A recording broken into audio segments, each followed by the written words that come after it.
জুলাই অভ্যুত্থানের মধ্যে দিয়ে যেন আমরা দেখতে পাই যে অসমাপ্ত জাতীয় মুক্তি সংগ্রামের যেন একটা সমাপ্তির জায়গায় আমরা আসতে পেরেছি।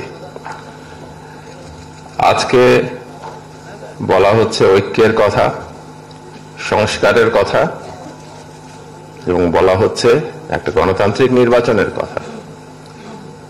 বাংলাদেশের মানুষের একটা গণতান্ত্রিক সংবিধানের আকাঙ্ক্ষা দীর্ঘদিনের সেই আকাঙ্ক্ষার হয়তোবা আজকে যে আলোচনা শুরু হয়েছে তার মধ্যে দিয়ে একটা বাস্তবায়নের দিকে এগিয়ে যাবে নির্বাচনের প্রক্রিয়ার মধ্যে দিয়েই। সবচেয়ে বড় কথাটা হচ্ছে যে গত 15.5 বছর যে ফ্যাসিবাদ, বাংলাদেশের ফ্যাসিবাদের ব্র্যান্ডের নাম তো ছিল মুজিববাদ, সেই ফ্যাসিবাদের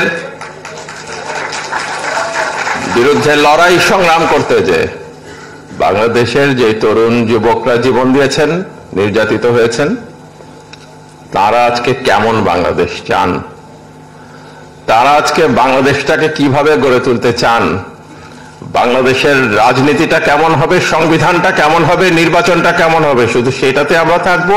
এবং তার সঙ্গে এটাও বলবো যে উচ্চ কক্ষ, নিম্ন কক্ষ বা রিপ্রেজেন্টেশন কেমন হবে, শুধু সেটা না, স্থানীয় পর্যায়ে ক্ষমতার ভিত্তি কেমন হবে, সমস্ত ক্ষমতা কি সংবিধানে সংসদ সদস্যদের প্রতি দেয়া থাকবে, নাকি স্থানীয় পর্যায়ে স্থানীয় সরকার ব্যবস্থা গড়ে তোলা হবে, যেখানে সাধারণ মানুষ, বাংলাদেশের খেটে খাওয়া মানুষের অবস্থান থাকবে। এই প্রক্রিয়াটাই আজকের এই আলোচনার মধ্যে দিয়ে উদ্যোগ দেওয়া হয়েছে। এই প্রক্রিয়াটাই বিভিন্ন সংস্কার কমিশনের রিপোর্টগুলির ভিত্তিতে আসবে। কিন্তু 15.5 বছরে লেয়ারের পর লেয়ার যে ফ্যাসিবাদের দোসরদের বিভিন্ন জায়গায় বসানো হয়েছে, একদিনে, 2 দিনে বা 4 মাসেই সেটার নিরসন সম্ভব নয়। এটার জন্য সমর্থন লাগবে জনগণের, প্রেসারও লাগবে জনগণের পক্ষ থেকে। আপনারা দেখছেন বিভিন্ন ঘটনা ঘটছে, আমার বিস্তারিত বলার দরকার নাই। বারে বারেই জাতীয় পতাকাকে খামচে ধরার চেষ্টা করছে সেই পুরানো শকুন। প্রতিহতের জায়গা আমাদের বজায় রাখতে হবে। খালি ঐক্যের কথা বললাম কিন্তু প্রতিহতর জন্য তৈরি থাকলাম না, নিয়ন্ত্রণটা ছেড়ে দিবেন না। যখন নিয়ন্ত্রণ ছেড়ে দিবেন আপনাদের হাতের বাইরে চলে যাবে।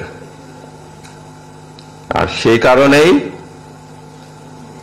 আপনাদের সবাইকে অভিনন্দন জানাচ্ছি যে আপনারা এসেছেন এই ঐক্য, সংস্কার এবং নির্বাচন সংক্রান্ত আলোচনায়। কিন্তু তার পিছনের চিন্তাটা যেন থাকে, আমরা কিন্তু একটা অসমাপ্ত জাতীয় মুক্তি সংগ্রামকে সমাপ্ত করার জায়গায় এসে দাঁড়িয়েছি।